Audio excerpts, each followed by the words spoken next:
Bayangkan Anda terbangun dari tidur, membuka mata, dan merasa segar seperti biasa. Anda pikir hanya tidur semalam. Tapi ketika Anda keluar dari rumah, dunia sudah berubah total. Kota Anda tidak lagi sama. Bahasa orang-orang berbeda, teknologi yang Anda lihat asing. Uang yang Anda pegang tidak berlaku lagi. Dan yang paling mengejutkan, ternyata Anda tidak tidur semalam, tapi 300 tahun lebih. Ini bukan cerita fiksi ilmiah, ini adalah kisah nyata yang diabadikan Allah dalam Al-Quran, kisah para pemuda yang dikenal dengan nama Ashabul Kahfi. Assalamualaikum warahmatullahi wabarakatuh, saudara-saudaraku sekalian. Selamat datang kembali di channel kami yang selalu menghadirkan kisah-kisah menakjubkan dari Al-Quran dan sejarah Islam. Jika Anda baru pertama kali menonton, jangan lupa untuk like video ini, subscribe channel kami, dan nyalakan lonceng notifikasi agar Anda tidak ketinggalan kisah-kisah inspiratif lainnya. Hari ini, kita akan menyelami salah satu kisah paling menakjubkan dalam Al-Quran, sebuah kisah yang penuh dengan keajaiban, keimanan, dan pelajaran yang sangat berharga untuk kehidupan kita. Mari kita mulai perjalanan spiritual kita hari ini. Kisah ini dimulai pada zaman dahulu kala, di sebuah negeri yang dipimpin oleh seorang raja yang sangat zalim dan kejam. Raja ini bukan hanya seorang tiran yang menindas rakyatnya, tetapi ia juga memaksakan penyembahan berhala kepada seluruh penduduk kerajaannya. Siapa saja yang berani menolak atau menyembah Tuhan yang Maha Esa akan menghadapi hukuman yang sangat berat, bahkan kematian yang mengerikan. Ketakutan meliputi seluruh negeri. Orang-orang terpaksa berpura-pura menyembah berhala meskipun hati mereka menolak. Mereka hidup dalam kepalsuan, takut akan ancaman raja yang kejam. Di tengah kegelapan dan penindasan ini, ada sekelompok pemuda yang berbeda. Mereka adalah anak-anak muda dari kalangan bangsawan dan keluarga terpandang di kerajaan tersebut. Mereka hidup dalam kemewahan, memiliki segalanya, masa depan yang cerah terbentang di hadapan mereka. Namun, hati mereka tidak puas dengan kehidupan yang penuh kemewahan tapi hampa makna. Allah memberikan hidayah kepada hati mereka. Mereka mulai merenungkan tentang kehidupan, tentang alam semesta, tentang siapa yang menciptakan semua ini. Akal sehat mereka menolak logika bahwa patung-patung batu yang dibuat oleh tangan manusia bisa menjadi Tuhan yang disembah. Para pemuda ini mulai berbicara satu sama lain secara diam-diam.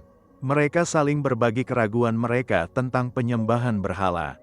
Mereka mempertanyakan bagaimana mungkin sesuatu yang diciptakan bisa menjadi pencipta. Bagaimana patung yang tidak bisa bergerak, tidak bisa mendengar, tidak bisa melihat, tidak bisa memberi manfaat atau mudarat, bisa menjadi Tuhan yang layak disembah. Dalam diskusi-diskusi rahasia mereka, iman kepada Allah yang Maha Esa mulai tumbuh kuat di dalam hati mereka. Mereka menyadari bahwa hanya ada satu Tuhan yang patut disembah, yaitu Allah pencipta langit dan bumi, pencipta segala sesuatu. Keimanan mereka semakin kuat hari demi hari. Namun mereka tahu bahwa mengumumkan keimanan mereka secara terbuka adalah tindakan yang sangat berbahaya. Raja dan para pengikutnya tidak akan membiarkan siapapun yang berani menentang agama resmi kerajaan.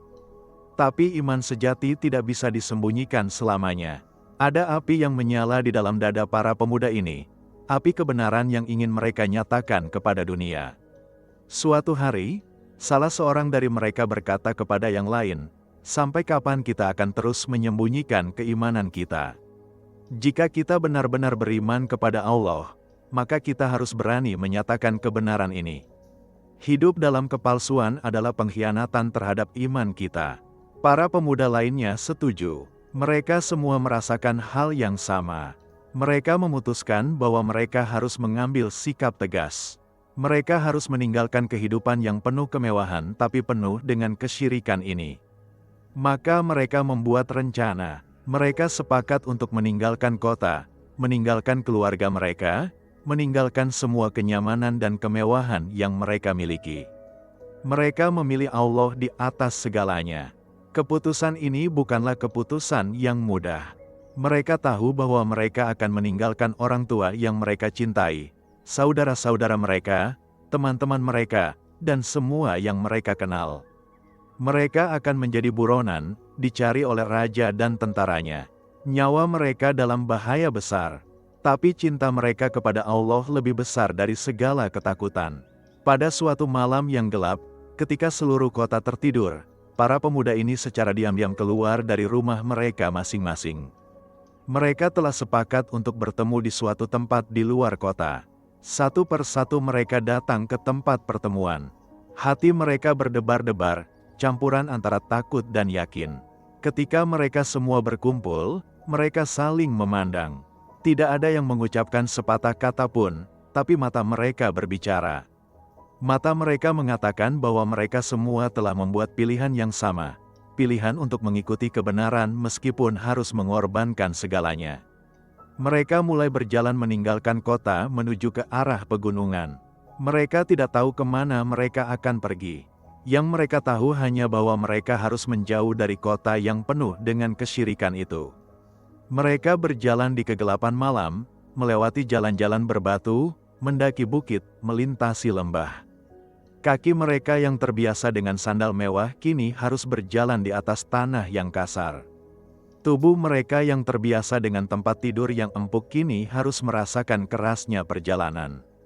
Ketika fajar mulai menyingsing, mereka tiba di kaki sebuah gunung. Di sana mereka melihat sebuah gua yang cukup besar. Salah seorang dari mereka berkata, "Mari kita masuk ke dalam gua ini untuk beristirahat dan bersembunyi. Kita bisa berlindung di sini sementara waktu." Yang lain setuju. Mereka masuk ke dalam gua tersebut. Gua itu cukup luas dan memiliki udara yang sejuk. Ada cahaya yang masuk dari mulut gua sehingga tidak terlalu gelap di dalamnya. Setelah berada di dalam gua, mereka duduk bersama dan mulai berdoa kepada Allah. Mereka mengakui kelemahan mereka. Mereka berkata, "Ya Allah, kami telah meninggalkan kaum kami karena mereka menyembah selain Engkau. Kami hanya memiliki Engkau sebagai pelindung. Ya Allah, berikanlah kami rahmat dari sisi-Mu dan sempurnakanlah bagi kami petunjuk dalam urusan kami ini." Doa mereka tulus dan penuh dengan kepasrahan. Mereka menyerahkan sepenuhnya kepada Allah. Yang mengherankan, bersama para pemuda ini ada seekor anjing. Dalam berbagai riwayat disebutkan bahwa anjing ini mengikuti mereka sejak mereka meninggalkan kota. Ada yang mengatakan anjing itu adalah anjing pemburu milik salah seorang dari mereka. Ada juga yang mengatakan bahwa anjing itu adalah anjing gembala yang mereka temui di perjalanan. Yang jelas, anjing ini setia menemani mereka dan bahkan ikut masuk ke dalam gua, berbaring di pintu gua seolah menjaga mereka. Setelah berdoa, para pemuda itu merasa sangat lelah. Perjalanan panjang semalam suntuk, ditambah dengan tekanan emosional karena meninggalkan rumah dan keluarga, membuat mereka sangat kelelahan. Mata mereka mulai terasa berat. Satu persatu mereka mulai mengantuk. Mereka memutuskan untuk tidur sebentar untuk memulihkan tenaga. Mereka pikir mereka hanya akan tidur beberapa jam saja, lalu akan melanjutkan perjalanan mencari tempat yang lebih aman.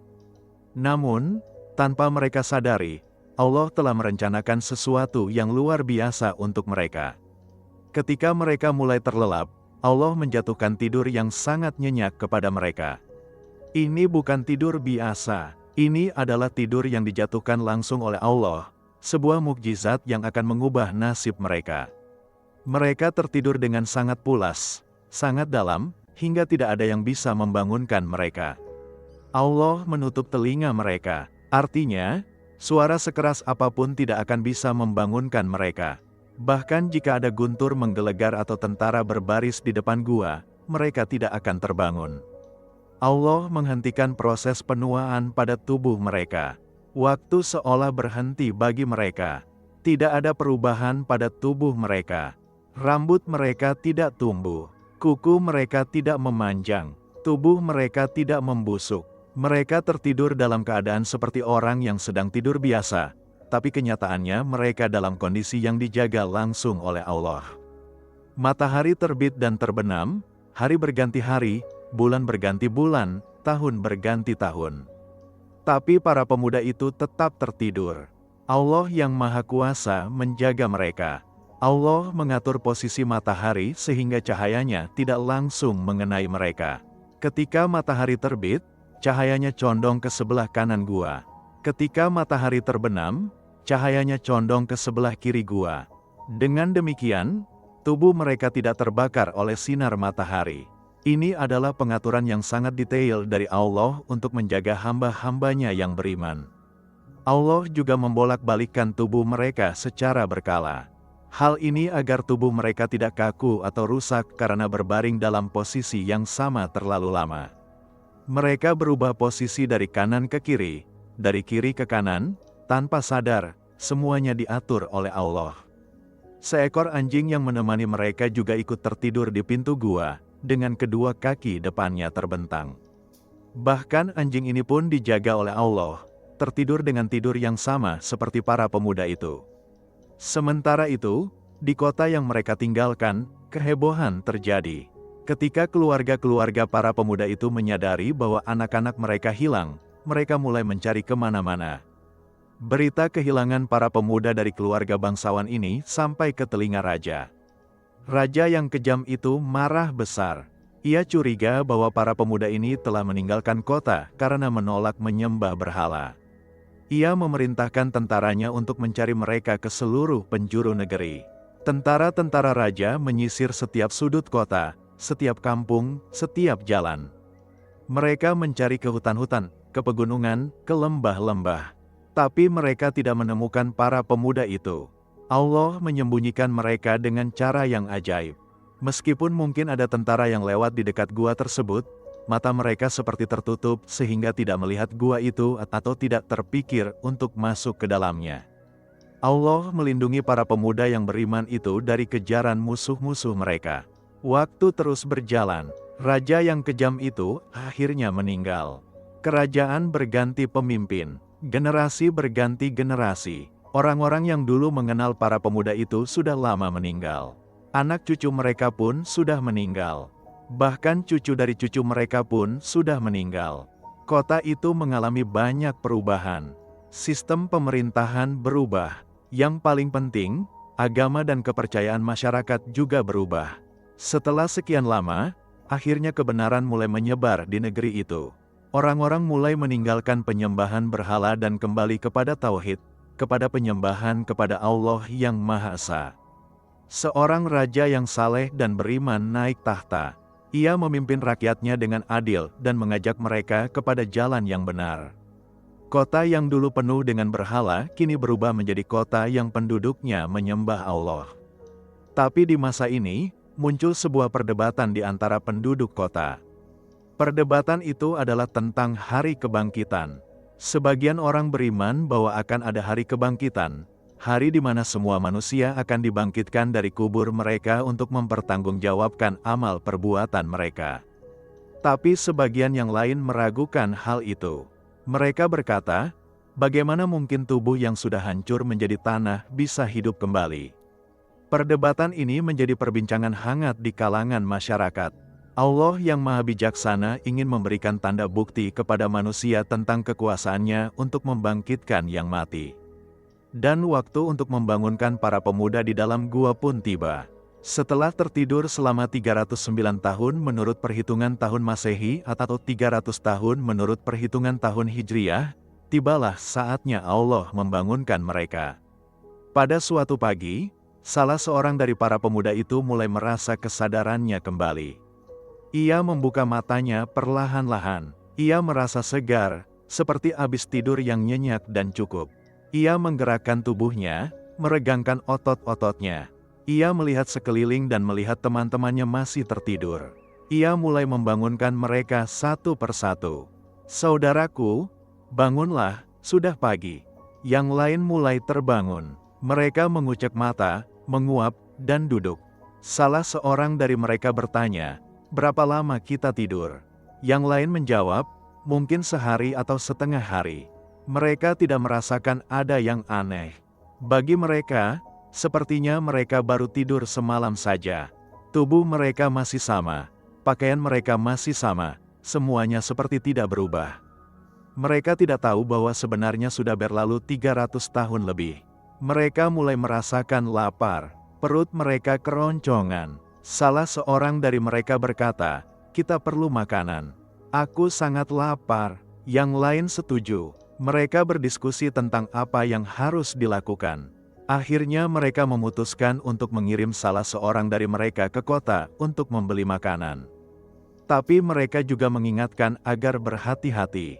Mereka masih mengira bahwa raja yang zalim itu masih berkuasa dan tentaranya masih mencari mereka. Mereka berkata kepada temannya yang akan pergi, "Pergilah ke kota dengan hati-hati. Jangan sampai ada yang mengenalimu. Belilah makanan yang halal dan baik.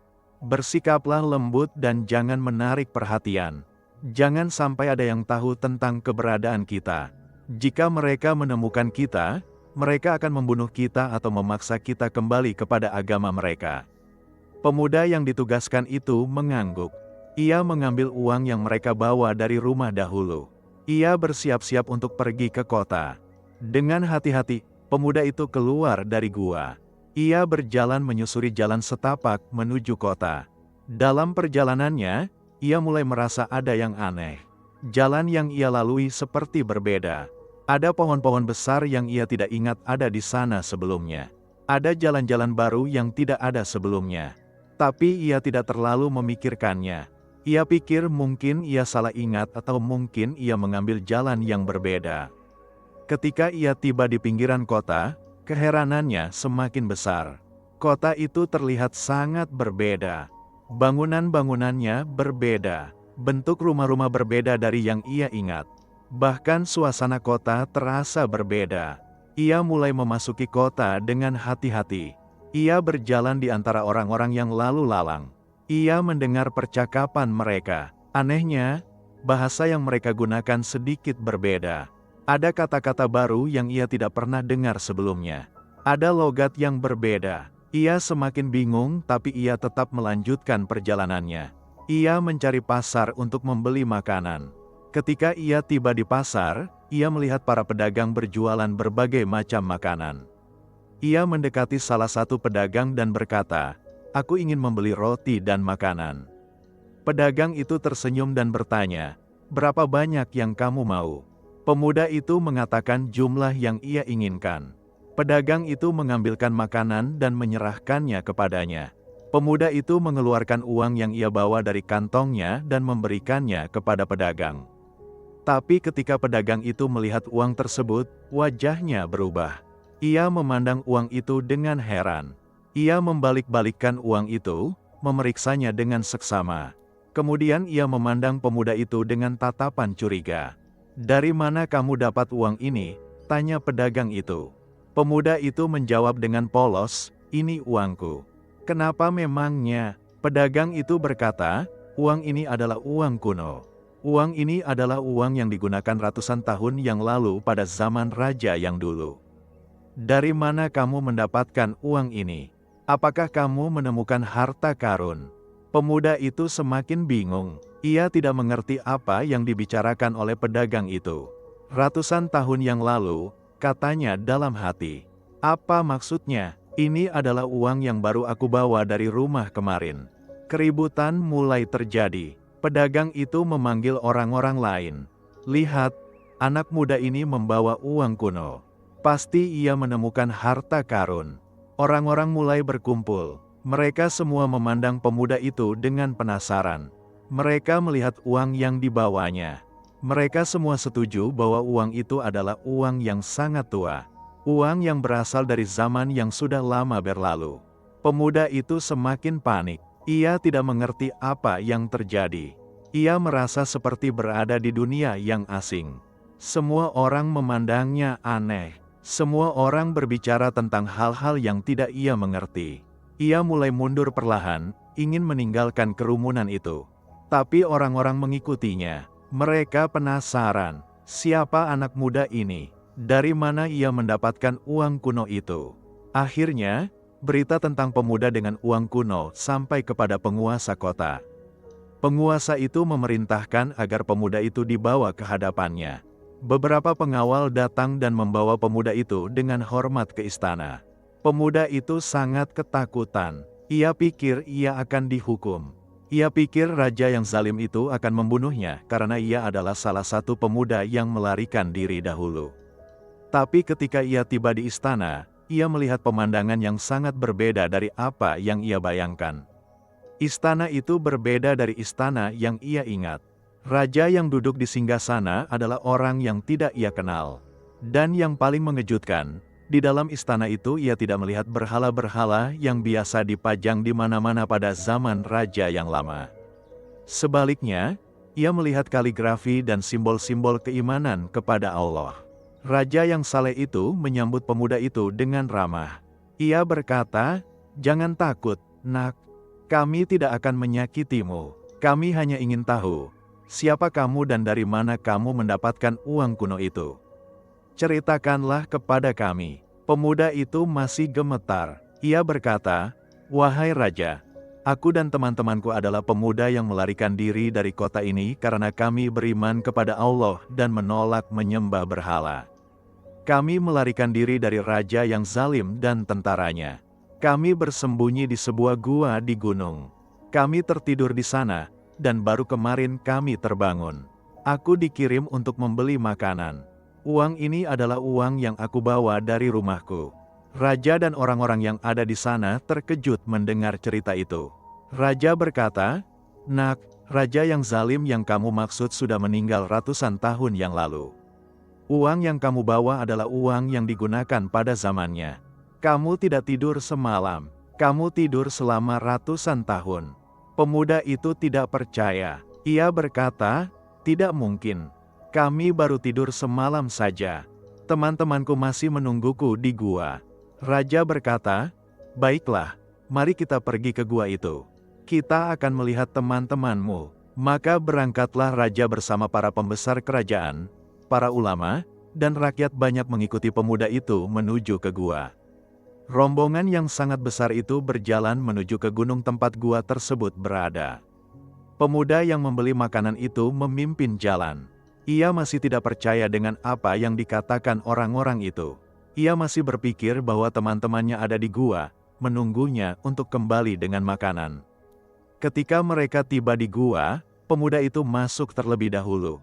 Ia memanggil teman-temannya, "Hei, aku sudah kembali. Aku membawa makanan." Tapi terjadi sesuatu yang sangat aneh di luar. Orang-orang mengatakan bahwa kita sudah tidur ratusan tahun. Teman-temannya yang ada di dalam gua terkejut mendengar hal itu. Mereka saling berpandangan. "Ratusan tahun?" bisik salah seorang dari mereka. "Itu tidak mungkin." Tapi kemudian mereka melihat ke arah pintu gua. Di sana berdiri banyak sekali orang. Raja, para pembesar, rakyat banyak, semua memandang ke dalam gua dengan kagum. Para pemuda di dalam gua melihat wajah-wajah yang asing. Tidak ada satupun yang mereka kenal. Bangunan yang terlihat dari kejauhan berbeda. Bahkan pakaian orang-orang itu berbeda dari pakaian yang biasa mereka lihat. Perlahan-lahan, kebenaran mulai merasuki hati mereka. Benarkah mereka sudah tidur selama ratusan tahun? Mereka melihat satu sama lain. Mereka memeriksa tubuh mereka sendiri. Anehnya, mereka tidak merasa tua. Mereka masih merasa muda seperti saat mereka pertama kali masuk ke gua itu. Tapi kenyataan di depan mata mereka mengatakan sesuatu yang lain. Raja yang saleh itu masuk ke dalam gua. Ia berkata kepada para pemuda itu, "Wahai para pemuda yang beruntung, kalian adalah tanda kekuasaan Allah. Allah telah menidurkan kalian selama 300 tahun lebih, dan kemudian membangunkan kalian hari ini. Kalian adalah bukti bagi kami bahwa Allah berkuasa membangkitkan orang yang mati. Allah telah menjaga kalian semua selama ratusan tahun. Kalian tidak menua, tubuh kalian tidak rusak. Ini adalah mukjizat yang luar biasa." Para pemuda itu mulai menyadari apa yang telah terjadi. Mereka sujud kepada Allah dengan penuh syukur. Mereka mengucapkan hamdalah dan tasbih kepada Allah yang telah menjaga mereka dengan cara yang sangat ajaib. Mereka menangis karena terharu atas rahmat Allah yang begitu besar kepada mereka. Mereka yang dahulu melarikan diri karena takut dibunuh oleh raja yang zalim, kini terbangun di zaman di mana raja dan rakyatnya beriman kepada Allah.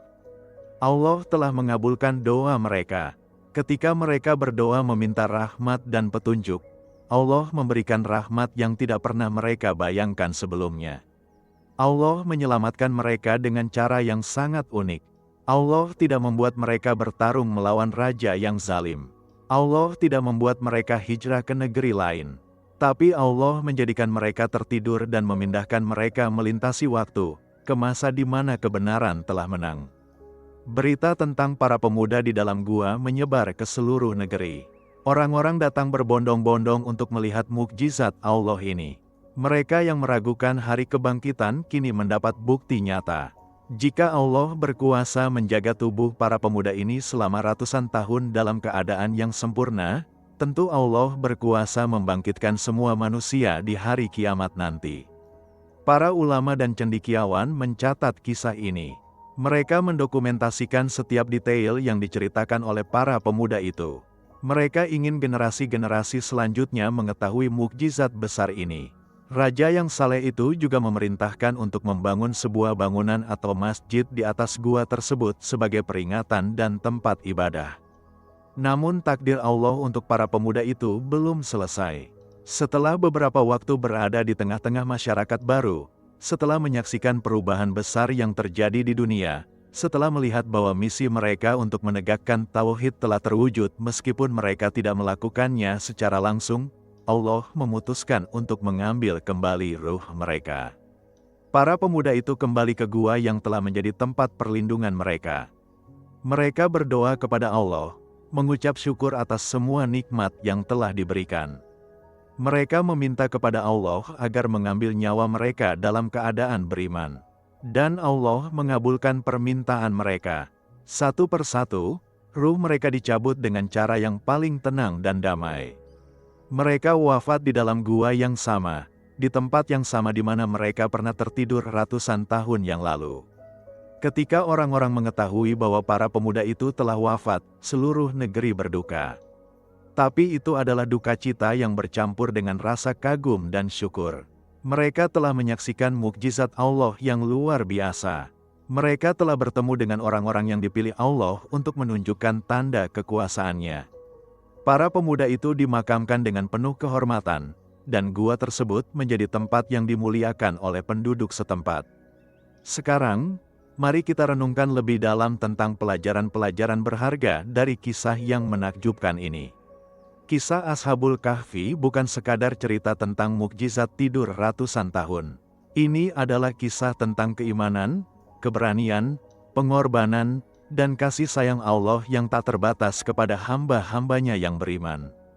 Pelajaran pertama yang bisa kita ambil adalah tentang keberanian dalam menegakkan kebenaran. Para pemuda ini adalah anak-anak muda dari keluarga bangsawan. Mereka bisa saja memilih untuk tetap tinggal di istana, menikmati kemewahan, berpura-pura menyembah berhala di depan umum sambil menyimpan iman mereka di dalam hati.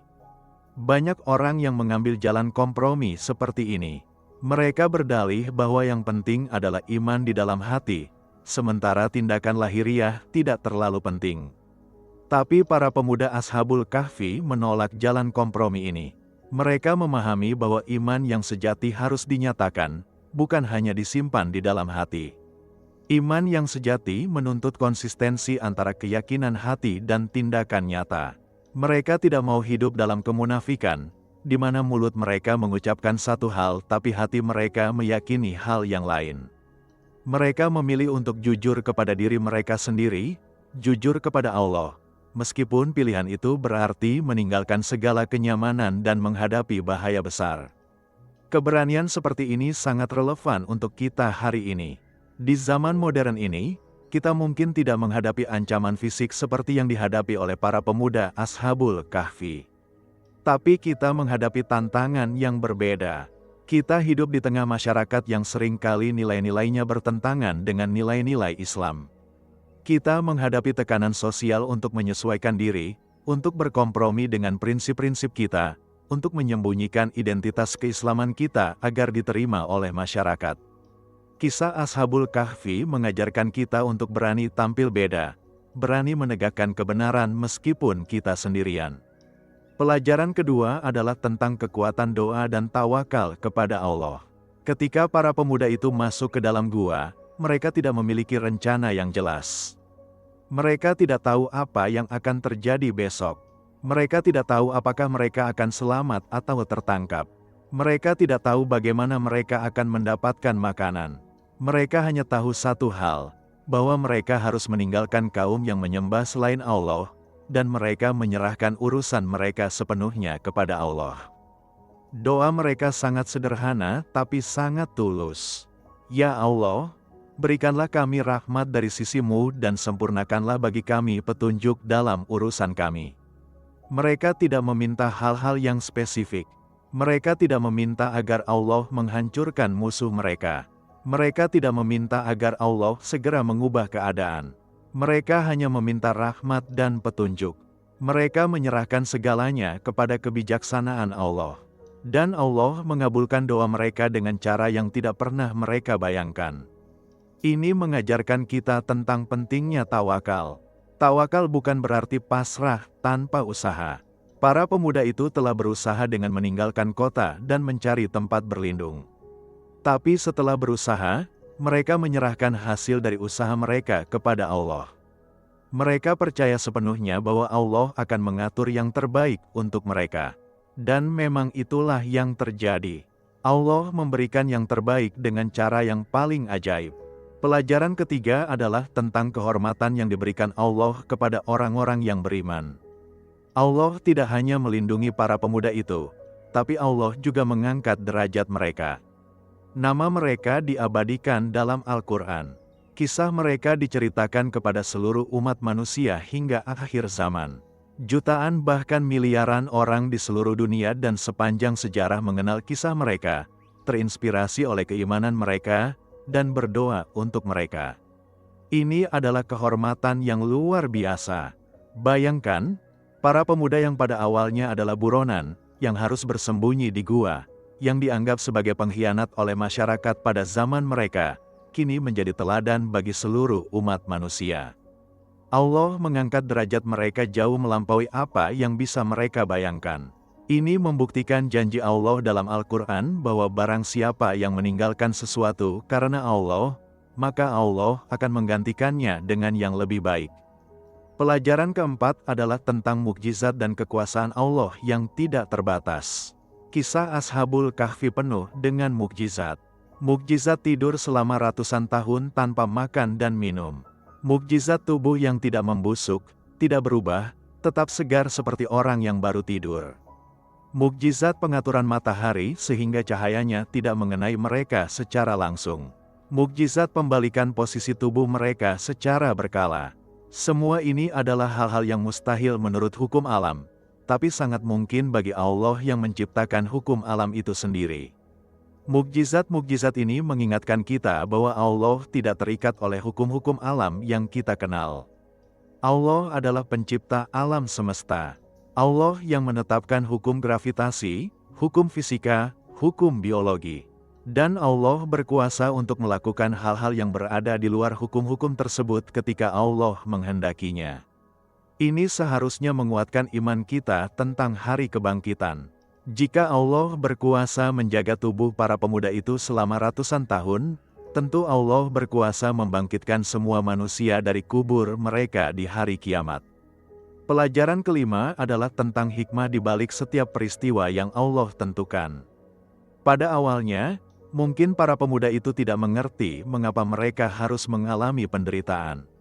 Mengapa mereka harus meninggalkan keluarga? Mengapa mereka harus bersembunyi? Mengapa mereka tidak diberi kekuatan untuk melawan? Tapi di akhir kisah, hikmahnya menjadi jelas. Allah menidurkan mereka ratusan tahun bukan untuk menghukum mereka, tapi untuk melindungi mereka dari fitnah dan untuk menjadikan mereka sebagai tanda bagi generasi yang akan datang. Ini mengajarkan kita untuk tidak terburu-buru menilai peristiwa-peristiwa dalam hidup kita. Ketika kita mengalami kesulitan, ketika kita mengalami hal-hal yang tidak kita mengerti, kita harus tetap berprasangka baik kepada Allah. Kita harus percaya bahwa di balik setiap peristiwa ada hikmah yang mungkin belum kita ketahui. Mungkin bertahun-tahun kemudian, Mungkin bahkan setelah kita meninggal, hikmah itu akan terungkap. Yang penting adalah kita tetap beriman dan tetap sabar. Pelajaran ke-6 adalah tentang pentingnya menjaga persaudaraan dan ukhuwah. Para pemuda Ashabul Kahfi bukan satu orang, tapi sekelompok pemuda. Mereka saling mendukung satu sama lain. Ketika salah seorang mulai merasakan kebenaran, ia berbagi dengan yang lain. Ketika mereka memutuskan untuk hijrah, mereka pergi bersama-sama. Ketika mereka bersembunyi di gua, mereka saling menemani. Ketika mereka terbangun, mereka menghadapi situasi baru itu bersama-sama. Kekuatan persaudaraan ini sangat penting dalam perjalanan spiritual kita. Seorang mukmin tidak seharusnya berjuang sendirian. Kita membutuhkan saudara-saudara seiman yang bisa menguatkan kita ketika iman kita melemah, yang bisa mengingatkan kita ketika kita lalai, yang bisa mendoakan kita ketika kita sedang kesulitan. Para pemuda Ashabul Kahfi menunjukkan kepada kita model persaudaraan yang ideal, persaudaraan yang dibangun atas dasar iman kepada Allah. Pelajaran ke-7 adalah tentang qanaah dan kesederhanaan. Para pemuda ini meninggalkan istana yang megah, makanan yang lezat, pakaian yang mewah, dan semua fasilitas yang bisa mereka dapatkan. Mereka memilih untuk tidur di atas tanah gua yang keras, mengenakan pakaian sederhana, dan hidup dengan sangat minimal. Mereka melakukan ini bukan karena terpaksa, tapi karena mereka memilih Allah di atas dunia. Mereka memahami bahwa kehidupan dunia ini sementara, dan yang kekal adalah kehidupan akhirat. Di zaman kita yang sangat materialistis ini, di mana ukuran kesuksesan seringkali adalah seberapa banyak harta yang kita miliki, seberapa mewah mobil yang kita kendarai, seberapa besar rumah yang kita tinggali, kisah Ashabul Kahfi mengingatkan kita tentang apa yang benar-benar penting. Yang penting bukan kemewahan dunia, tapi keimanan kita kepada Allah. Para pemuda itu rela meninggalkan semua kemewahan dunia, dan Allah memberikan mereka kemuliaan yang abadi. Pelajaran ke-8 adalah tentang kasih sayang Allah yang melimpah kepada hamba-hambanya yang beriman. Perhatikanlah bagaimana Allah menjaga para pemuda itu dengan sangat detail. Allah tidak hanya menidurkan mereka, tapi Allah mengatur cahaya matahari agar tidak merusak tubuh mereka. Allah membolak-balikan tubuh mereka agar tidak kaku. Allah menjaga mereka dari serangga, dari hewan buas, dari segala bahaya. Bahkan seekor anjing yang menemani mereka pun dijaga oleh Allah. Detail-detail ini menunjukkan betapa Allah sangat memperhatikan hamba-hambanya yang beriman. Allah tidak meninggalkan mereka begitu saja. Allah tidak hanya memberikan perlindungan secara umum, tapi perlindungan yang sangat detail dan sempurna. Ini seharusnya memberikan kita ketenangan hati. Ketika kita sudah berusaha maksimal untuk taat kepada Allah, ketika kita sudah memilih jalan Allah meskipun sulit, kita bisa yakin bahwa Allah akan menjaga kita. Mungkin kita tidak melihat bagaimana Allah menjaga kita, tapi Allah pasti menjaga. Pelajaran ke-9 adalah tentang timing Allah yang sempurna. Allah membangunkan para pemuda itu bukan pada sembarang waktu, tapi pada waktu yang tepat. Allah membangunkan mereka ketika perdebatan tentang hari kebangkitan sedang hangat di kalangan masyarakat. Kebangkitan para pemuda itu menjadi jawaban atas perdebatan tersebut. Mereka menjadi bukti nyata tentang kekuasaan Allah untuk membangkitkan yang mati. Ini mengajarkan kita bahwa Allah memiliki waktu yang tepat untuk segala sesuatu. Kadang kita berdoa untuk sesuatu dan merasa bahwa doa kita tidak dikabulkan karena tidak langsung terwujud. Tapi sebenarnya Allah sedang menunda pengabulan itu untuk waktu yang lebih tepat, waktu yang lebih baik. Allah tahu apa yang kita tidak tahu. Allah tahu kapan waktu yang paling tepat untuk memberikan apa yang kita minta. Tugas kita adalah terus berdoa, terus berusaha, dan percaya kepada timing Allah yang sempurna. Pelajaran ke-10 adalah tentang pentingnya menjaga akidah dan tauhid. Inti dari perjuangan para pemuda Ashabul Kahfi adalah untuk menjaga akidah mereka, untuk menjaga keesaan Allah dalam ibadah mereka. Mereka menolak menyembah berhala bukan karena alasan politik, bukan karena ambisi kekuasaan, tapi semata-mata karena keyakinan bahwa hanya Allah yang berhak disembah. Akidah adalah fondasi dari segala amal. Tanpa akidah yang benar, semua amal ibadah kita tidak akan diterima oleh Allah. Para pemuda itu memahami bahwa menjaga akidah adalah prioritas utama, bahkan di atas nyawa mereka sendiri. Mereka lebih memilih mati dalam keadaan beriman kepada Allah daripada hidup dalam kesyirikan. Ini adalah pelajaran yang sangat penting untuk kita.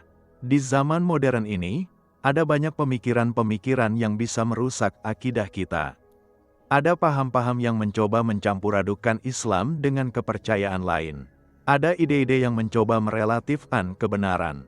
Kita harus menjaga akidah kita dengan sangat hati-hati, sebagaimana para pemuda Ashabul Kahfi menjaga akidah mereka.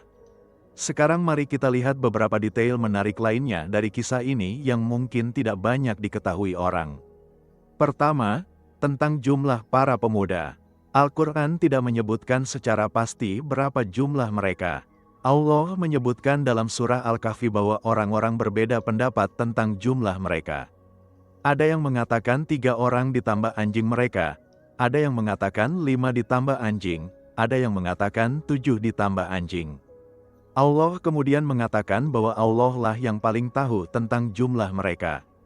Mengapa Allah tidak menyebutkan jumlah yang pasti? Para ulama menjelaskan bahwa ini mengajarkan kita bahwa yang penting bukan jumlahnya, tapi pelajaran yang bisa kita ambil dari kisah mereka. Allah tidak ingin kita terjebak dalam perdebatan tentang detail-detail yang tidak esensial.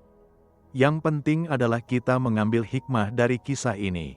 Namun mayoritas ulama berpendapat bahwa jumlah mereka adalah 7 orang pemuda ditambah anjing mereka, berdasarkan riwayat-riwayat yang sahih. Detail kedua yang menarik adalah tentang nama-nama mereka. Al-Quran tidak menyebutkan nama-nama para pemuda itu.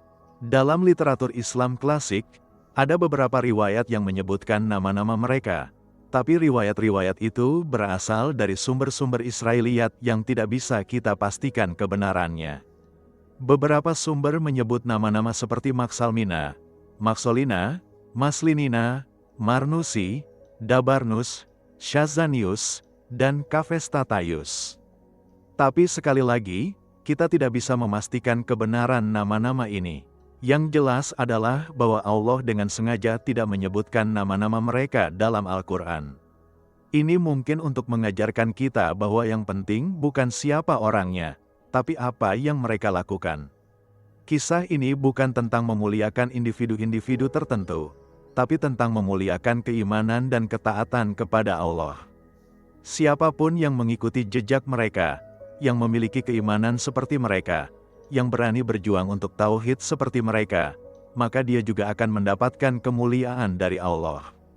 Detail ketiga adalah tentang lokasi gua tersebut. Ada berbagai pendapat tentang di mana tepatnya gua Ashabul Kahfi berada.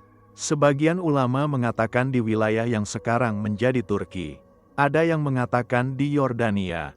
Ada yang mengatakan di wilayah lain. Sampai hari ini, tidak ada kepastian tentang lokasi gua tersebut. Dan mungkin ini juga adalah hikmah dari Allah. Jika lokasi gua itu diketahui dengan pasti, mungkin orang-orang akan mengultuskannya, mungkin akan terjadi praktik-praktik yang berlebihan dalam mengagungkan tempat tersebut. Islam mengajarkan kita untuk mengambil pelajaran dari kisah-kisah dalam Al-Quran, bukan untuk mencari-cari tempat-tempat bersejarah untuk diziarahi. Yang penting adalah kita mengambil hikmah dan pelajaran, bukan berkunjung ke tempat-tempat tersebut. Bahkan jika kita tahu di mana letak gua itu, kunjungan ke sana tidak akan menambah iman kita jika kita tidak memahami dan mengamalkan pelajaran dari kisah tersebut. Detail keempat adalah tentang anjing yang menemani mereka. Keberadaan anjing dalam kisah ini menarik untuk dicermati. Dalam Islam, anjing adalah hewan yang memiliki status khusus. Ada aturan-aturan tertentu tentang menyentuh anjing, tentang memelihara anjing, dan sebagainya. Namun Allah menyebutkan anjing ini dalam kisah yang mulia ini. Bahkan Allah menjaga anjing itu dengan tidur yang sama seperti para pemuda. Para ulama menjelaskan bahwa ini menunjukkan bahwa segala sesuatu yang bersama orang-orang solih akan mendapat berkah. Bahkan seekor anjing yang menemani orang-orang yang beriman mendapat perlindungan dari Allah. Sebaliknya, Orang yang bergaul dengan orang-orang yang buruk, meskipun dia sendiri mungkin tidak seburuk mereka, akan terkena dampak negatifnya. Ini mengajarkan kita tentang pentingnya memilih teman dan lingkungan yang baik. Sekarang mari kita renungkan relevansi kisah ini dengan situasi umat Islam di berbagai belahan dunia saat ini. Di beberapa negara, ada Muslim yang mengalami penindasan karena keyakinan mereka. Mereka dipaksa untuk meninggalkan Islam, atau setidaknya menyembunyikan identitas keislaman mereka. Kisah Ashabul Kahfi memberikan inspirasi dan kekuatan kepada mereka. Kisah ini menunjukkan bahwa Allah tidak akan membiarkan hamba-hambanya yang beriman. Allah pasti akan memberikan jalan keluar, meskipun mungkin dengan cara yang tidak terduga. Bagi kita yang hidup di negara-negara yang relatif aman, di mana kita bisa menjalankan ibadah dengan bebas, kisah ini mengingatkan kita untuk bersyukur. Kita seharusnya tidak menyia-nyiakan kebebasan yang kita miliki. Kita seharusnya menggunakan kebebasan ini untuk beribadah kepada Allah dengan sebaik-baiknya, untuk menyebarkan kebaikan, untuk menegakkan keadilan.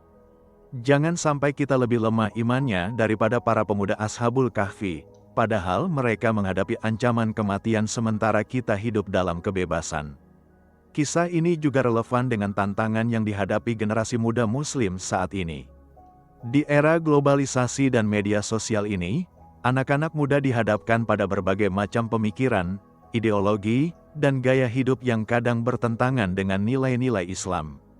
Ada tekanan untuk mengikuti tren, untuk diterima oleh kelompok tertentu, untuk meninggalkan praktik-praktik keagamaan yang dianggap kuno atau ketinggalan zaman. Para pemuda Ashabul Kahfi menunjukkan kepada kita bahwa anak muda pun bisa menjadi pahlawan iman. Mereka tidak menunggu sampai tua untuk berjuang menegakkan tauhid. Di usia yang masih muda, di usia di mana seharusnya mereka menikmati kehidupan, mereka justru memilih jalan yang sulit demi Allah. Ini adalah teladan yang sangat berharga untuk pemuda-pemudi Muslim hari ini. Jangan biarkan usia muda menjadi alasan untuk menunda ketaatan kepada Allah. Justru gunakan energi dan semangat masa muda untuk beribadah dan berjuang di jalan Allah. Kisah ini juga mengajarkan kita tentang pentingnya pendidikan dan pembinaan akidah sejak dini. Para pemuda Ashabul Kahfi bisa memiliki iman yang kuat karena mereka memiliki pengetahuan yang benar tentang tauhid. Mereka bisa menggunakan akal mereka untuk mempertanyakan logika penyembahan berhala. Ini menunjukkan bahwa mereka mendapat pendidikan yang baik, meskipun mungkin bukan dari keluarga mereka yang masih menyembah berhala, tapi mungkin dari guru atau mentor yang memberikan mereka pencerahan. Orang tua dan pendidik Muslim hari ini harus mengambil pelajaran dari ini. Kita harus menanamkan akidah yang benar kepada anak-anak kita sejak dini. Jangan hanya mengajarkan ritual-ritual ibadah tanpa memberikan pemahaman yang mendalam tentang mengapa kita beribadah. Anak-anak harus diajarkan untuk berpikir kritis, untuk mempertanyakan, dan untuk menemukan kebenaran dengan akal yang sehat yang dituntun oleh wahyu. Dengan pemahaman yang benar dan mendalam tentang akidah, mereka akan kuat menghadapi berbagai tantangan dan godaan di masa depan. Mari kita juga merenungkan tentang konsep hijrah dalam kisah ini. Para pemuda Ashabul Kahfi melakukan hijrah fisik, meninggalkan kota mereka untuk mencari tempat di mana mereka bisa beribadah kepada Allah dengan bebas. Hijrah dalam Islam tidak hanya berarti berpindah tempat secara fisik, tapi juga berpindah dari keadaan yang buruk ke keadaan yang lebih baik, dari kemaksiatan kepada ketaatan, dari kejahilan kepada ilmu. Setiap Muslim harus melakukan hijrah dalam pengertian yang luas ini. Kita harus selalu berusaha untuk meninggalkan kebiasaan-kebiasaan buruk, untuk meninggalkan dosa-dosa, untuk meninggalkan lingkungan yang bisa merusak iman kita. Hijrah adalah proses yang berkelanjutan, bukan hanya sekali selesai. Setiap hari kita harus berhijrah dari diri kita yang kemarin yang masih banyak kekurangan, kepada diri kita yang hari ini yang lebih baik, dan besok yang insya Allah lebih baik lagi. Sekarang mari kita lihat hikmah di balik pengaturan Allah terhadap matahari dalam kisah ini. Allah mengatur cahaya matahari sehingga tidak langsung mengenai para pemuda itu. Ketika matahari terbit dari timur, cahayanya condong ke kanan gua. Ketika matahari terbenam di barat, cahayanya condong ke kiri gua. Sementara para pemuda itu berada di tengah-tengah gua yang luas, terlindung dari sinar matahari langsung. Ini menunjukkan kepada kita bahwa Allah adalah pengatur alam semesta.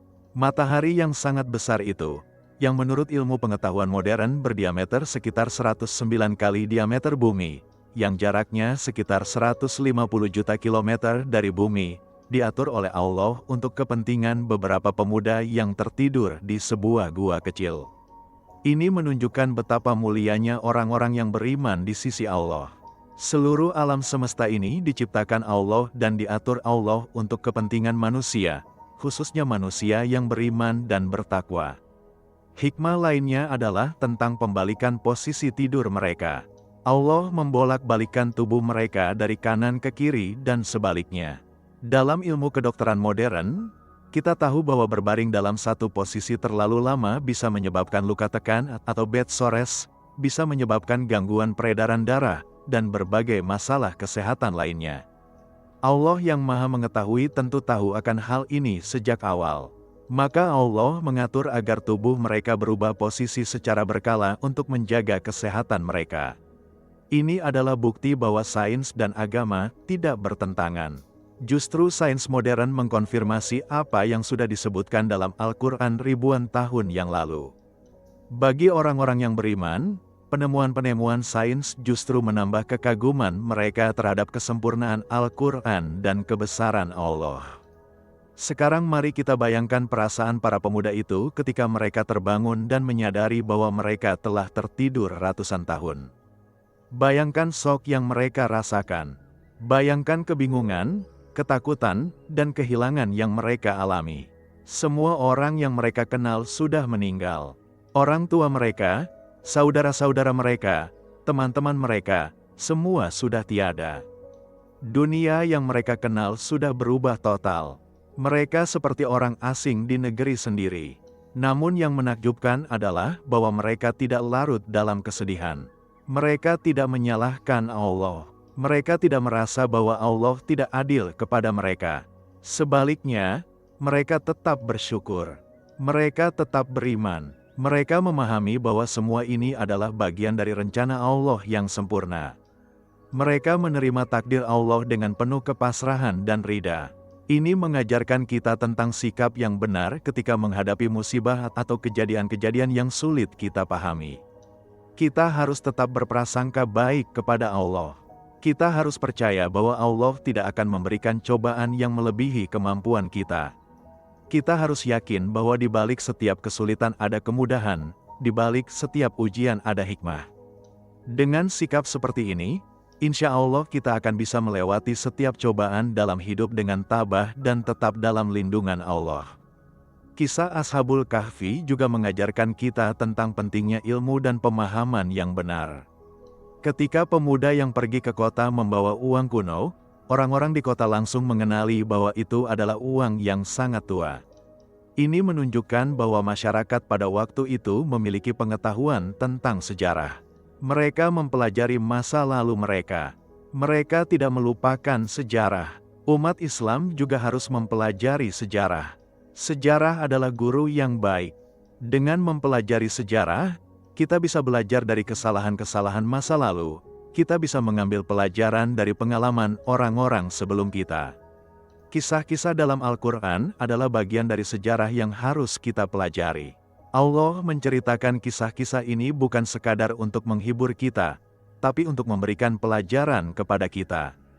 Saudara-saudaraku sekalian, setelah kita menelusuri kisah yang menakjubkan ini dari awal hingga akhir, setelah kita merenungkan berbagai pelajaran yang bisa kita ambil, sekarang saatnya kita bertanya kepada diri kita sendiri, apa yang akan kita lakukan dengan ilmu yang kita dapatkan hari ini? Kisah Ashabul Kahfi bukan hanya untuk didengar dan dinikmati, tapi untuk diamalkan dalam kehidupan kita sehari-hari. Apakah kita siap untuk berdiri tegak menegakkan kebenaran meskipun sendirian seperti para pemuda Ashabul Kahfi? Apakah kita berani meninggalkan zona nyaman kita demi Allah? Apakah kita rela mengorbankan popularitas, status sosial, bahkan mungkin pekerjaan atau hubungan dengan orang-orang tertentu demi menjaga akidah dan prinsip-prinsip kita? Ini bukan pertanyaan yang mudah, Tapi inilah pertanyaan yang harus kita renungkan dengan serius. Kita hidup di zaman di mana godaan dan tantangan terhadap keimanan kita datang dari berbagai arah. Media sosial, televisi, film, musik, pergaulan, lingkungan kerja, bahkan kadang keluarga sendiri, bisa menjadi sumber godaan yang menggerogoti iman kita sedikit demi sedikit tanpa kita sadari. Para pemuda Ashabul Kahfi mengajarkan kita untuk waspada dan tegas. Ketika mereka melihat bahwa lingkungan mereka tidak mendukung keimanan mereka tidak berkompromi, tidak setengah-setengah, tapi mereka mengambil keputusan yang tegas untuk hijrah. Mereka tidak menunda-nunda dengan alasan nanti saja, besok saja, tunggu waktu yang tepat. Mereka bertindak segera ketika iman mereka menuntut mereka untuk bertindak. Kita juga harus memiliki ketegasan yang sama. Ketika kita tahu bahwa sesuatu itu haram, kita harus meninggalkannya sekarang juga, bukan besok, bukan lusa. Ketika kita tahu bahwa sesuatu itu wajib, kita harus melakukannya sekarang juga. Jangan biarkan setan menunda-nunda kita dengan janji-janji palsu bahwa nanti akan ada waktu yang lebih baik. Waktu yang paling baik untuk bertaubat dan memperbaiki diri adalah sekarang. Kisah Ashabul Kahfi juga mengingatkan kita tentang pentingnya memiliki teman-teman yang solih. Bayangkan jika para pemuda itu sendirian. Mungkin mereka akan lebih mudah menyerah. Mungkin mereka akan merasa terlalu berat untuk meninggalkan segalanya sendirian. Tapi karena mereka bersama-sama, mereka saling menguatkan. Ketika salah satu merasa lemah, yang lain menguatkan. Ketika salah satu mulai ragu, yang lain mengingatkan. Oleh karena itu, salah satu hal paling penting yang bisa kita lakukan untuk menjaga iman kita adalah membangun dan mempertahankan persahabatan dengan orang-orang yang solih. Carilah teman-teman yang mengingatkan kita kepada Allah, yang mengajak kita kepada kebaikan, yang mendukung kita dalam ketaatan. Jauhilah pergaulan dengan orang-orang yang membawa kita kepada kemaksiatan, yang membuat kita lupa kepada Allah, yang melemahkan semangat ibadah kita. Rasulullah Shallallahu Alaihi Wasallam bersabda bahwa seseorang akan mengikuti agama teman dekatnya, maka hendaklah setiap orang memperhatikan siapa yang menjadi teman dekatnya. Ini adalah nasihat yang sangat penting. Pertemanan memiliki pengaruh yang sangat besar terhadap karakter dan keimanan kita. Teman yang baik bisa membawa kita ke surga, teman yang buruk bisa membawa kita ke neraka. Sekarang mari kita renungkan tentang konsep waktu dalam kisah ini. Bagi para pemuda Ashabul Kahfi, waktu seolah berhenti. 300 tahun lebih berlalu, tapi bagi mereka seperti semalam saja. Ini mengingatkan kita bahwa waktu adalah relatif. Yang kita anggap lama bisa terasa sebentar, yang kita anggap sebentar bisa terasa lama. Dan yang paling penting, waktu di dunia ini sangat singkat jika dibandingkan dengan kehidupan akhirat yang kekal. Allah berfirman dalam Al-Quran bahwa pada hari kiamat nanti, manusia akan merasa bahwa mereka hanya tinggal di dunia sebentar saja, mungkin sehari atau bahkan kurang dari sehari. Semua tahun yang kita jalani di dunia ini akan terasa sangat singkat ketika kita sudah di akhirat. Oleh karena itu, jangan sia-siakan waktu yang singkat ini. Gunakanlah sebaik mungkin untuk beribadah kepada Allah, untuk berbuat kebaikan, untuk mempersiapkan bekal kita untuk kehidupan yang kekal. Waktu adalah amanah dari Allah. Kita akan dimintai pertanggungjawaban tentang bagaimana kita menghabiskan waktu kita. Apakah kita menggunakannya untuk hal-hal yang bermanfaat atau kita sia-siakan untuk hal-hal yang tidak berguna? Di era digital ini, sangat mudah untuk menyia-nyiakan waktu. Berjam-jam bisa hilang hanya untuk scrolling media sosial, menonton video yang tidak bermanfaat, atau bermain game. Kita harus lebih bijak dalam mengelola waktu kita. Kisah Ashabul Kahfi juga mengajarkan kita tentang kekuatan doa yang tulus. Doa para pemuda itu sangat sederhana. Mereka hanya meminta rahmat dan petunjuk dari Allah. Tapi Allah mengabulkan doa mereka dengan cara yang luar biasa. Ini menunjukkan bahwa yang penting dalam doa bukan kepandaian kita merangkai kata-kata, bukan panjangnya doa kita, tapi ketulusan dan keikhlasan hati kita. Allah lebih melihat hati kita daripada lisan kita. Doa yang keluar dari hati yang tulus, meskipun dengan kata-kata yang sederhana, Lebih disukai Allah daripada doa yang panjang dan indah tapi keluar dari hati yang tidak ikhlas. Oleh karena itu, ketika berdoa, pastikan hati kita hadir. Jangan hanya lisan yang bergerak sementara pikiran kita kemana-mana. Fokuskan hati dan pikiran kita kepada Allah. Yakinlah bahwa Allah mendengar doa kita dan akan mengabulkannya dengan cara yang terbaik. Para pemuda Ashabul Kahfi juga mengajarkan kita tentang pentingnya kehati-hatian dan kewaspadaan. Ketika mereka mengutus salah seorang dari mereka ke kota untuk membeli makanan, mereka mengingatkannya untuk berhati-hati. Mereka memberikan instruksi yang jelas tentang bagaimana dia harus bersikap. Ini menunjukkan bahwa mereka tidak ceroboh. Mereka tidak mengambil risiko yang tidak perlu. Mereka berusaha untuk melindungi diri mereka sambil tetap tawakal kepada Allah. Ini adalah keseimbangan yang penting dalam hidup kita. Kita harus berikhtiar, berhati-hati, dan mengambil langkah-langkah yang wajar untuk melindungi diri kita. Tapi pada saat yang sama, kita harus tawakal kepada Allah. Kita tidak boleh terlalu berlebihan dalam kehati-hatian sampai menjadi paranoid dan tidak percaya kepada pertolongan Allah. Tapi kita juga tidak boleh ceroboh dengan dalih tawakal.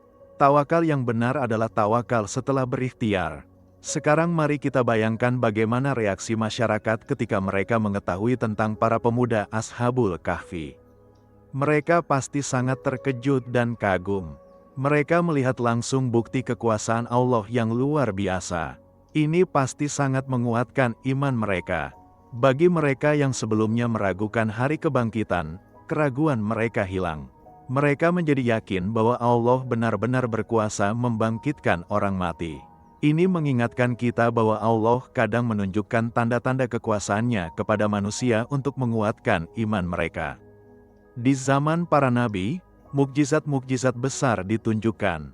Di zaman kita, meskipun tidak ada mukjizat seperti di zaman para nabi, tapi tanda-tanda kekuasaan Allah tetap ada di mana-mana.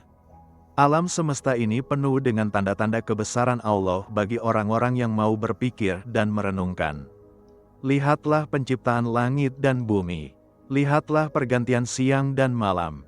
Lihatlah bagaimana hujan turun dan menghidupkan bumi yang mati. Lihatlah bagaimana tumbuhan tumbuh dari biji yang kecil. Lihatlah bagaimana bayi terbentuk dalam rahim ibu. Semua ini adalah tanda-tanda kekuasaan Allah yang tidak kalah menakjubkan dari mukjizat tidur ratusan tahun.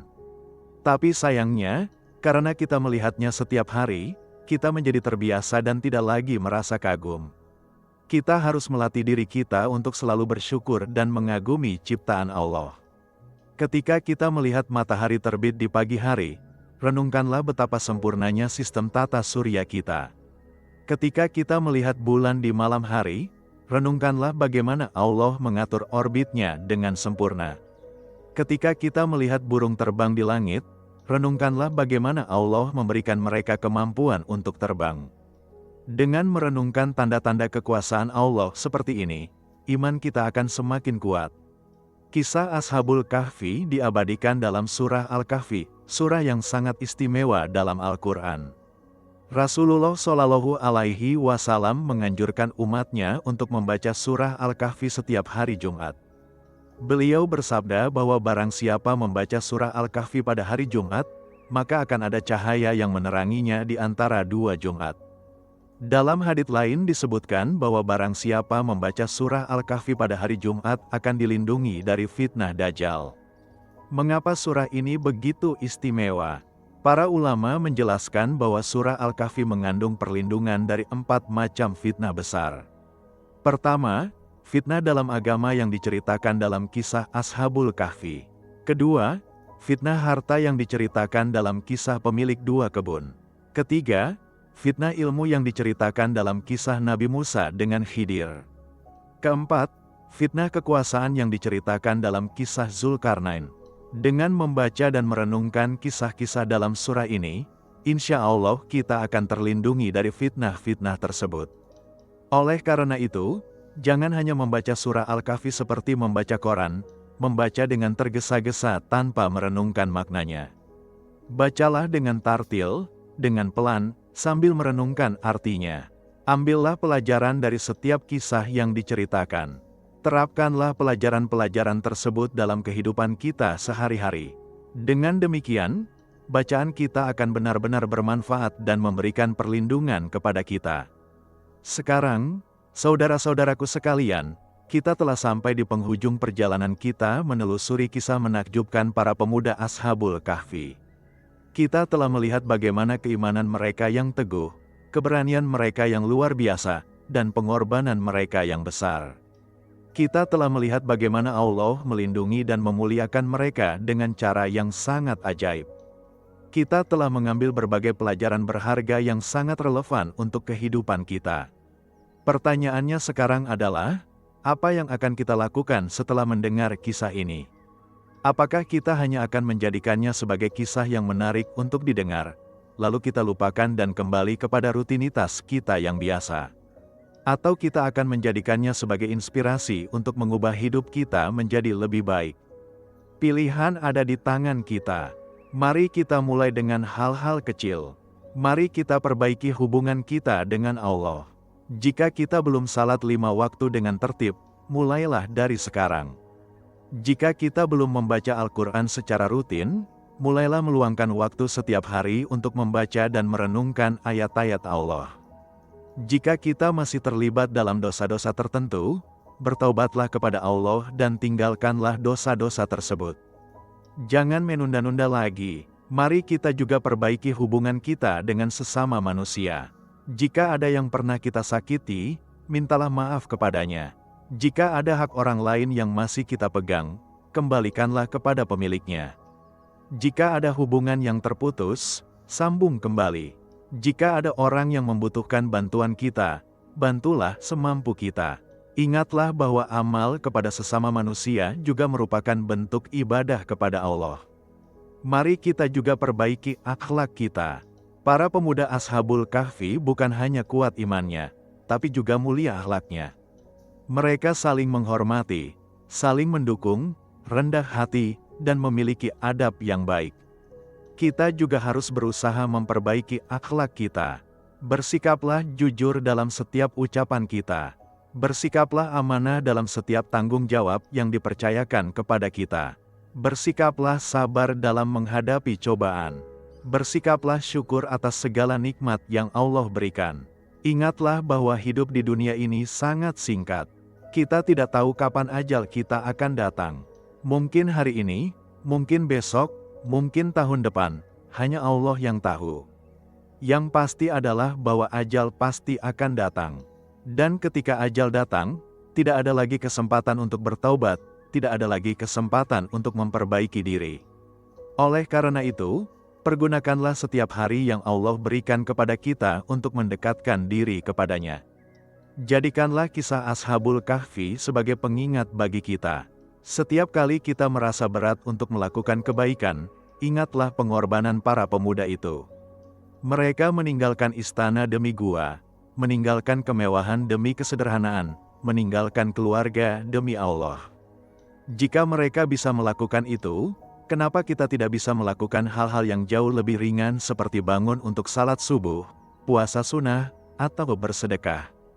Setiap kali kita merasa takut untuk menegakkan kebenaran, ingatlah keberanian para pemuda itu. Mereka menghadapi ancaman kematian, tapi mereka tetap teguh pada keimanan mereka. Jika mereka bisa menghadapi ancaman sebesar itu, kenapa kita takut untuk hal-hal yang jauh lebih kecil seperti diejek karena menutup aurat, atau dikucilkan karena tidak mau ikut dalam kemaksiatan? Setiap kali kita merasa putus asa dengan keadaan, ingatlah bagaimana Allah menolong para pemuda itu. Allah tidak pernah mengecewakan hamba-Nya yang beriman. Allah pasti akan memberikan jalan keluar bagi setiap kesulitan. Allah pasti akan memberikan pertolongan kepada siapa saja yang benar-benar mengharapkan pertolongannya. Kita hanya perlu bersabar, terus berusaha, dan tawakal kepada Allah. Saudaraku, sebelum kita mengakhiri perbincangan kita hari ini, izinkan saya mengingatkan sekali lagi. Jangan jadikan kisah Ashabul Kahfi hanya sebagai pengetahuan yang tersimpan di kepala. Jadikanlah sebagai pedoman dalam hidup kita. Jadikanlah sebagai motivasi untuk menjadi muslim yang lebih baik. Jadikanlah sebagai pengingat tentang kekuasaan Allah yang tidak terbatas dan kasih sayangnya yang melimpah kepada hamba-hambanya yang beriman. Barangkali di antara kita ada yang sedang mengalami kesulitan, sedang diuji dengan cobaan yang berat. Ingatlah bahwa ujian adalah tanda cinta Allah. Allah menguji orang-orang yang dicintainya untuk meningkatkan derajat mereka, untuk menghapus dosa-dosa mereka, untuk menguji keimanan mereka. Bersabarlah dan yakinlah bahwa setelah kesulitan pasti ada kemudahan. Allah tidak akan memberikan cobaan yang melebihi kemampuan hambanya. Barangkali di antara kita ada yang sedang merasa jauh dari Allah, merasa bahwa dosa-dosa kita terlalu banyak untuk diampuni. Ingatlah bahwa pintu taubat selalu terbuka. Selama ruh masih di badan, selama matahari belum terbit dari barat, taubat masih diterima. Allah sangat senang ketika hambanya bertaubat. Jangan biarkan setan membuat kita putus asa dari rahmat Allah. Kembalilah kepada Allah dengan taubat yang tulus. Insya Allah, Allah akan mengampuni dan bahkan mengubah keburukan kita menjadi kebaikan. Barangkali di antara kita ada yang merasa sendirian dalam perjuangan menegakkan kebenaran. Ingatlah bahwa Allah selalu bersama orang-orang yang bertakwa.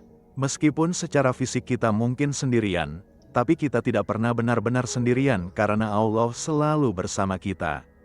Dan ingatlah bahwa di luar sana ada banyak saudara-saudara seiman kita yang juga berjuang di jalan Allah.